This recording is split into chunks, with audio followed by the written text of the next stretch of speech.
আজকের ভিডিও থেকে আমরা জানবো যে শসার ফলন কিভাবে বাড়ানো যায়। হ্যাঁ বন্ধুরা, এই ফলনটা কিভাবে বাড়ানো যায়। এবছর বর্ষা সিজনে ফলনটা কিন্তু খুবই কম। গাছ অনুযায়ী বা জায়গা অনুযায়ী ফলনটা প্রচুর কম হচ্ছে। আর গাছটা খুবই দ্রুত বড় হচ্ছে বা প্রচুর মানে ঝাঁপিয়ে গেছে, হালি হয়ে গেছে। যেই কারণে ফলনটা প্রচুর পরিমাণে কম হচ্ছে। আর শুধু সেটা জানবো না, তার সাথে জালিটা নষ্ট হয়ে যাচ্ছে কেন সেটাও জানবো। যে কটা জালি দাঁড়াচ্ছে বা জালি আসছে সে কটাও এই জালি নষ্ট হয়ে যাচ্ছে বা খারাপ হয়ে যাচ্ছে। চলুন বন্ধুরা, এই সমস্যার কি নিবারণ করা যায় সে সম্পর্কে জানবো। আজকের ভিডিও থেকে আমরা দুটো রকমের টপিক জানবো, কিন্তু এই দুটো টপিকের ভিতরে এমন এমন কিছু জানবো যে এই চাষে বা প্রতিটা চাষের সম্বন্ধে জানা অনেকটাই সহজ হয়ে যাবে। আর এই সম্বন্ধে আপনাদের ভিডিও আর দেখতে হবে না বা জানতে হবে না। চলুন বন্ধুরা, ভিডিওটি না টেনে পুরো দেখার চেষ্টা করি। আর তার আগে একটা কথা, আমাকে একটু সাপোর্ট করুন এরকম ধরনের ভিডিও আনবার জন্য। কারণ এই যে কটা সমস্যা বা যে কটা রকমের আপনাদের প্রবলেম আমি দেখতে পাচ্ছি সে সম্পর্কেই আমি দ্রুত ভিডিও নিয়ে আসি, শুধুমাত্র আপনাদের উপকারিত হওয়ার জন্য। শুধু তার জন্য আমি একটাই আপনাদের কাছ থেকে চাইছি, সেটা হলো একটা লাইক, মানে একটা ভালোবাসা তোমাদের। একটু লাইক করে আপনারা আমাদের চ্যানেলটা একটু এগিয়ে নিয়ে যান। খুবই দ্রুত আমরা 3000 সাবস্ক্রাইবার পূরণ হতে চলেছি। একটু সাপোর্ট করুন এগিয়ে নিয়ে যাওয়ার জন্য। চলুন বন্ধুরা, আজ বেশি না কথা বলে শুরু করব আজকের ভিডিও। আজকে যেই টপিকগুলো আছে, যেই ভিডিও টপিকগুলো আছে, ফলন বাড়ানোর সবথেকে দ্রুত সবথেকে ভালো কাজ, সেই জিনিসটা নিয়ে চলে এসেছি আমি আপনাদের সামনে। শুধু তাই না বন্ধুরা, এটা ব্যবহার করা মাত্র আপনার ফলন তো বাড়বেই, এছাড়াও একটাও জালি কিন্তু নষ্ট হবে না। চলুন সে সম্পর্কে আজ বিস্তারিত জেনে নেব। প্রথমে আমরা জানবো যেই টপিকটা, সেটা হলো কিভাবে আমরা এই গাছের জালিটা আনা যায়। গাছ তো খুব বেড়ে গেছে, কিন্তু জালিটা কিভাবে আনবো সেই সম্পর্কে জানবো। প্রথমে জালি আসলেই তারপর যে নষ্ট যে হয়ে যাচ্ছে সেই নষ্ট হওয়াটা ঠিক করব। তাহলে জালিটা কিভাবে আনা যায় সেটা দেখা যাক। প্রথমত, এত গাছ ঝাপানোর কারণে কিন্তু কারোই জালি হচ্ছে না বা জালি আসছে না। এই গাছটা যদি বসে যায় তাহলে কিন্তু জালি আসবেই। এটা কনফার্ম, 100 ভিতরে 100%, এটাই ট্রু। ঠিক আছে, এটাই সত্য। আর যে কটা পুরুষ ফুল দেখতে পাচ্ছেন, একটা জৈব ক্রিয়া করে দেখাবো বা একটা জৈব পদ্ধতিতে করে দেখাবো। শুধু জৈব নয়, রাসায়নিক পদ্ধতিও দেখাবো। শুধু ওষুধে ব্যবহার করা নয়, সারটাও দিলে কোন সার দিলে হবে কাজ সেটাও দেখাচ্ছি। চলো বন্ধুরা, একটার ব্যাপারে একটা জেনে নেওয়া যায়। এই জালিটা আনার জন্য কোন ওষুধটা সব থেকে ভালো হবে। এর জন্য amino acid best, plus amino অ্যাসিডের সাথে হিউমিক অ্যাসিড মিশ্রিত আছে সেরকম কিছু। তাছাড়া ছত্রাক আছে বা ভ্যাম, ভ্যাম মানে ছত্রাক, ভ্যাম সব থেকে বেশি কোন ওষুধে আছে। এই তিনটার জন্য ভালো থাকে সেই জিনিসটা নিয়ে আমরা ব্যবহার করব। তা পেপটাইড আর অ্যামাইনো অ্যাসিড এই দুটো যদি থাকে এমন একটা পিজিআরে, সেটা যদি ব্যবহার করেন ফলন কিন্তু বাড়বে, নির্ঘাত বাড়বে, গাঁটে ফলন হবে। আমি প্রমাণের সাথে আপনাদের দেখাচ্ছি এইভাবে কিন্তু বাড়বে। আমি যেটা ব্যবহার করব সেটা হলো সিনজেন্টা কোম্পানির ইসাবিয়ান। আপনারা চাইলে ক্রিস্টি ব্যবহার করতে পারেন বা বায়োভিটা বা মিরাকুলান, কিন্তু এইগুলো একদমই আমি বলবো না, কারণ এগুলো গাছটা বাড়িয়ে দিবে আরেকটু। ঠিক আছে। আর আপনারা এছাড়া রিপাইটেল ব্যবহার করতে পারেন, এটাও বায়ো কোম্পানির প্রোডাক্ট। এটা ব্যবহার করলে যখন ফলের সময় ব্যবহার করুন ফল বাড়বে, বা এটি যদি ব্যবহার করা হয় গাছটা একটু বসে যাবে। এমনকি ওষুধ ব্যবহার করতে হবে যাতে গাছটা একটু বসে যায় কিন্তু ফলনে খুবই বাড়ে। আমি এর সাথে কি ব্যবহার করবো সেটা হলো, আমি ক্রিস্টি বা ইসাবিয়ান এই দুটো নিয়ে নেবো, যে কোনো একটা অ্যামাইনো অ্যাসিড বেসড। এর সাথে আমি যেটা মিশাবো সেটা হলো ফ্লিক্স সুপার। অ্যামাইনো অ্যাসিডটা দেওয়ার কারণ ফলন আসবে, ফুলজালি আসবে।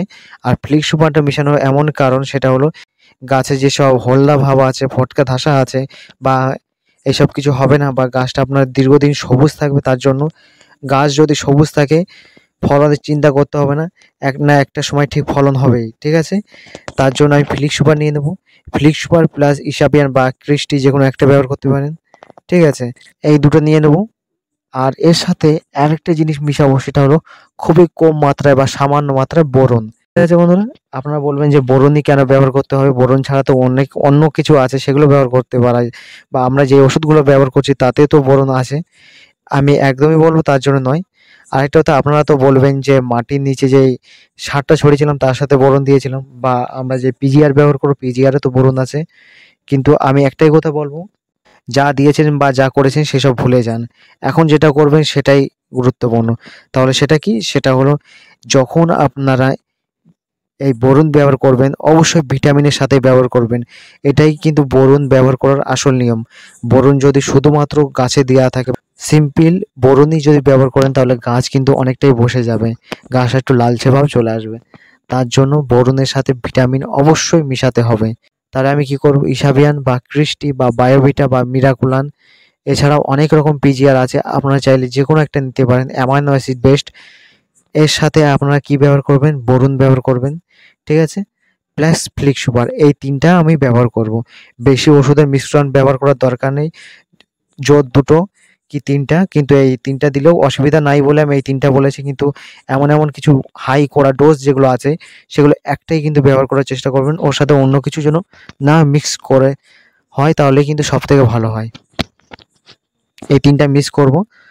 এই তিনটা মিক্স করলে কি হবে দেখুন, ফুলজালি আসবে, উপরন্তু যে ফুলজালিটা আছে সেটা কখনো খারাপ হবে না বা ধসাযুক্ত কারণ নষ্ট হবে না। আর বোরনটা দিলে কি হবে, যে ফুলজালি যেটা আসবে, যে জালিটা নতুন আসবে সেটা সোজা হয়ে দাঁড়াবে, বা সেটা মানে সোজা হবে, আকৃতিটা সোজা হবে। কারণ একটা ফলন যদি বাঁকা হয় তাহলে কেমন হয় সে তো আপনারা জানেন, বা ছোট হয়, পেছনের দিকে মোটা, আগের দিকে সরু হয়, সেই সমস্ত সমাধান কিন্তু হয়ে যাবে। এর বিস্তারিত কথা আমি আগে বলছি, ঠিক আছে বন্ধুরা? এরকম করলে যদি ফলন আসবেই। এবার ফলনটা আসার পর এটাকে কিভাবে দাঁড় করাবেন বা কিভাবে গাছের গোড়ায় কিভাবে এই ফলনটা দাঁড়াবেন বা এই ফলনটা কিভাবে হারভেস্ট করবেন, হারভেস্ট পর্যন্ত যেন ঠিক থাকে এই ছোট ছোট জালিগুলো, সেটা কিভাবে যত্ন করবেন সেটা নিয়ে জেনে নেওয়া যাক।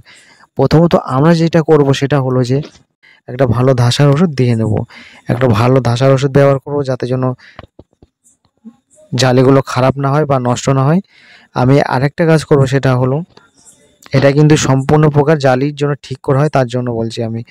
তাহলে সেটা জালিটা যেন ঠিকভাবে দাঁড়িয়ে যায়, ফলনের জন্য খুব ভালো হয়। আর আমি ব্যবহার করে কেমন রেজাল্ট পেয়েছি সেটা দেখবেন আগে। তাহলে কি ব্যবহার করবো, সেটা হলো সাইমক্সিন ম্যানকোজাইম বেস্ট এমন কিছু নিয়ে নেব। যে কোনো কোম্পানি ওষুধ সাইমক্সিন ম্যানকোজাইম আছে সেটা দেখে নিয়ে নেব। এই সাইমক্সিন ম্যানকোজাইম কি হয় বা কি কাজ হয় সেটা আপনারা তো জানেন, যদি না জেনে থাকেন আমি একটা ভিডিও দিয়েছি, সেখানে যেও দেখতে পারেন। এই সাইমক্সিন ম্যানকোজাইম প্লাস এর সাথে কি নেব, অ্যামিস্টার টপ। হ্যাঁ বন্ধুরা, এই অ্যামিস্টার টপটা দিলে কি হবে, এই জালিগুলো নষ্ট হবে না বা জালিগুলো সোজাভাবে দাঁড়িয়ে যাবে, ঠিক আছে বন্ধুরা? এটা জালি দাঁড়ানোর দিক থেকেও ভালো হবে, গাছও সবুজ থাকবে, ফলনও ভালো হবে। আর ফলন সোজা ভালো কি আছে সেটা তো আপনারা জেনে নিলেন। আর একটা কথা আপনাদের দেখতে হবে, লক্ষ্য রাখতে হবে যে জালিটা হলুদ বা নষ্ট হচ্ছে কিসের জন্য, ঠিক আছে? আমি ৩ রকম কারণ বলছি, তার ভিতর যেকোনো একটা হবেই, আমি গ্যারান্টি দিয়ে বলতে পারি। প্রথমত কারণ ফাঙ্গাস অ্যাটাক মানে ধসাযুক্ত কারণে। দ্বিতীয় আরেকটা কারণ হচ্ছে সেটা হলো অতিরিক্ত কুয়াশা বা বৃষ্টি। এই অতিরিক্ত কুয়াশা বা বৃষ্টি হলেও কিন্তু জালি নষ্ট হয়।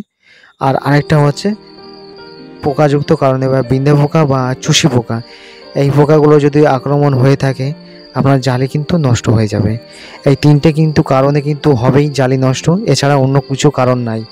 তাহলে এই ৩টে কারণের জন্য এইগুলো ব্যবহার করো, ঠিক হয়ে যাবে। আমি একটা কারণ বলেছি সেটা হলো ধসাযুক্ত কারণে বা ফাঙ্গাস অ্যাটাকের কারণে, ঠিক আছে? এবার আরেকটা কারণ নিয়ে আমি বলবো, সেটা হলো এই পোকামাকড়ের থেকে বাঁচানো কিভাবে যায় সেটা যুক্ত কারণে। আপনারা এই সময় কি করবেন, কাইট ব্যবহার করতে পারেন, কাইটে কিন্তু সমস্ত রকমের পোকা চলে যাবে।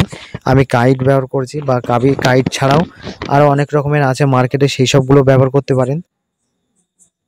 এইগুলোই আমি টেকনিক্যালগুলো নিচে দিয়ে রাখছি, আপনারা যদি এইগুলো না পেয়ে থাকেন এর বিপরীতে অন্য কিছু নিয়ে দেখতে পারেন। কিন্তু যখন এগুলো ব্যবহার করবেন ফুলজালি আসার বা গাছ সবুজ হওয়ার, সমস্ত প্রকার দামি বা ভালো, সবসময় বন্ধুরা পরিবর্তে জিনিস ব্যবহার করবে না, এটার পরিবর্তে এটা নেই বা এর মতনই কিছু কাজ হবে বা এর মতনই ভালো হবে এরকম কিছু ব্যবহার করুন, সেটা কিন্তু বেশিরভাগ সময় অ্যাভয়েড করার চেষ্টা করবেন। কারণ এই জন্য বলছি, একই ওষুধ একই সময় কাজ এই জন্য দেয় না, কারণ আমি একটা কোম্পানির ওষুধ ব্যবহার করছি, ঠিক আছে? আমি কোনো ওষুধের নাম নিচ্ছি না, সেটা আমি বলছি শুনে রাখুন। সেই ওষুধটা ভালো কাজ দিয়েছে, কোনো কোনো কোম্পানি চেষ্টা করবে তার পরিবর্তে ওই একই সেম ওষুধের মতন ওষুধ বার করতে। ঠিক আছে? ও যেই টেকনিক্যালগুলো দিয়েছে সেরকম টেকনিক্যাল কিছু বা সেরকম কিছু মিশানো যেই পদার্থগুলো আছে সেগুলোর জন্য তারা দেওয়ার চেষ্টা করবে, সেগুলো দিয়ে তারপর তারা নতুন একটা ওষুধ বার করার চেষ্টা করবে। কিন্তু সেম ওষুধ বা সেম টেকনিক্যাল অনুযায়ী কাজ কেন করে না, এবার সেটা জেনে নিন। আমার যে ওষুধগুলো দিয়ে ভালো কাজ হচ্ছে বা যে ওষুধে ভালো কাজ হচ্ছে নতুন বেরিয়েছে, তার কিছু টেকনিক্যাল বা তার কিছু প্রোডাক্ট হাইড করে দেওয়া হয়। কারণ কিছু, কিছু কোম্পানি তাদের কিছু, কিছু তথ্য গোপন করে রাখে। এইজন্য করে রাখে কারণ কারণ তাদের প্রোডাক্টটা যেন লিক যেন না হয়ে যায় বা তাদের মতনই ভালো কিছু যেন মার্কেটে না আসে। ওইজন্য অন্য যে কোম্পানি সেরকম প্রোডাক্ট বার করবে সেইসব কিছু কিন্তু তাকে দেওয়া থাকে না। এইজন্য সেম টেকনিক্যাল বা সেম ওষুধের বা সেমই নামে কেন কাজ হয় না এটুকু বুঝতে পারছেন আপনারা। এই শুধুমাত্র এই কারণগুলির জন্য হয় না। তাহলে বুঝতে পারছেন এইগুলি ব্যবহার করুন। আর কেমন কি রেজাল্ট হয়েছে আমাকে অবশ্যই জানাবেন এই ওষুধগুলো ব্যবহার করার পর। আমি আশা করছি আপনাদের ভালোভাবে বোঝাতে পেরেছি। আর একটা লাইক করে আপনাদের মতামত জানাবেন কেমন লেগেছে। কারণ প্রতিটা ভিডিও প্রচুর পরিশ্রম করে আনতে হয়। প্রচুর ঘন্টা এডিটিং সময় লাগে একেকটা টপিক তুলে ধরার জন্য, ভালো করে বোঝানোর জন্য। ঠিক আছে বন্ধুরা? বেশি কিছু বলব না। এবার দেখি আপনারা আমাকে কতটাই ভালোবাসেন আজ আমি দেখব। আপনাদের একেকটা লাইক বা কমেন্টই আমাকে জানাবে। আর এবার আমি যেটা জানবো যে কোন সার ব্যবহার করলে ভালো কাজ হবে? শুধু ওষুধ নয় বন্ধুরা, সারও সাথে, সাথে ব্যবহার করবেন।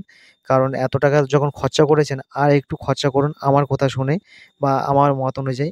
তাহলে ফলনটা কেমন হয়েছে তখন আমাকে বলবেন যে, "না, দাদার কথা শুনে ভালো হয়েছে।" তাহলে কি সেটা জেনে নিন। ম্যাগনেসিয়াম সালফেট যে সারটি আপনারা ব্যবহার করবেন, ম্যাগনেসিয়াম সালফেট এটি ব্যবহার করুন গাছে গোড়ায়। চিনির দানার মতো কিছুটা দেখতে হবে। এইটি ব্যবহার করুন। অনেক ইউটিউবাররা এই জিনিসটা বলবে না বা অনেক লোকই বলবে না। এইসব গোপনীয় রাখে। যতটা পারবেন এগুলো চেষ্টা করবেন বা কেউ ব্যবহারও করে না। আমি যেগুলো বলছি সেগুলো কার্যকারী ১০০ র ভিতরে ১০০। প্রচুর রিসার্চ করে এইসব কিছু আনা কিন্তু আপনাদের জন্য। গবেষণার কারণে প্রচুর গবেষণা করে এইসব কিছু নিয়ে আসা। এই ম্যাগনেসিয়াম সালফেট কিভাবে ব্যবহার করবেন সেটা জেনে নিন। এটা কিন্তু সম্পূর্ণ বালির সাথে বা শুধু ব্যবহার করবেন। এটা এখানে কোনো সার মিশাবেন না, একদমই মিশাবেন না। বিনা সার ছাড়ে মিশাবেন। কারণ এইজন্য আমি এটা বলছি কারণ এই সারটা যদি মিশানো, আমি যে সারের কথা বললাম এই ম্যাগনেসিয়াম সালফেট এটা বিনা সার ছাড়াই মিশিয়ে ব্যবহার করবেন। শুধু ছড়াবেন, নইলে সার মিশালে সার যদি দেওয়া হয় তাহলে গাছের গোড়ায় কিন্তু সার পড়বে না। শুধু সে ম্যাগনেসিয়াম সালফেটটা পড়বে সেটা নিচে রয়ে যাবে। আর একটা কথা, আমি যেটা আরেকটা ব্যবহার করব সেটা হচ্ছে ভূমি গোল্ড। এটা নয় কিন্তু ধুবি গোল্ড, এটা কিন্তু ভূমি গোল্ড। ঠিক আছে? আর এতে আছে কিন্তু সুপার পটাশ আছে এই ভূমি গোল্ডে। আর এটি ব্যবহার করলে ২ বছর পর্যন্ত অন্য কোনো সার ব্যবহার করার দরকার পড়বে না। এই সারটি ব্যবহার করলেই আপনার গাছের ফলন বাড়বে ১০ দিনের ভিতরেই। আর উপরন্তু গাছটাও খুব ভালো হবে। ভূমি গোল্ডের ভিতরে কি, কি আছে জানলে আপনারা অবাক হয়ে যাবেন। সুপার পটাশিয়াম, হিউমিক আছে, অ্যামাইনো অ্যাসিড আছে, প্লাস এইগুলি ছাড়া আরও অনেক কিছু প্রোডাক্ট হাইড করা আছে। আর এটি ব্যবহার করার ২ বছর পর্যন্ত এই সার আর না ব্যবহার করলেই হবে। এতটাই কার্যকারী। এটা আমি নয়, কোম্পানি গ্যারান্টি দিয়েছে। আর এটা ব্যবহার করুন। কেমন রেজাল্ট হয়েছে আমাকে জানাবেন। আর এইসব ভিডিও কখনো অন্য চ্যানেলে আপনারা পাবেন না। ওইজন্য চ্যানেলটি সাবস্ক্রাইব করুন। আর গ্রুপে জয়েন হতে চাইলে গ্রুপে ডেসক্রিপশনে লিঙ্ক দেওয়া আছে, সেখানে ক্লিক করে জয়েন হয়ে যান। ভিডিওটি কেমন লাগে থাকলে অবশ্যই কমেন্ট করে জানাবেন। আর শসা যদি বাড়ে আমাকে গ্রুপে এসে ধন্যবাদ জানাবেন।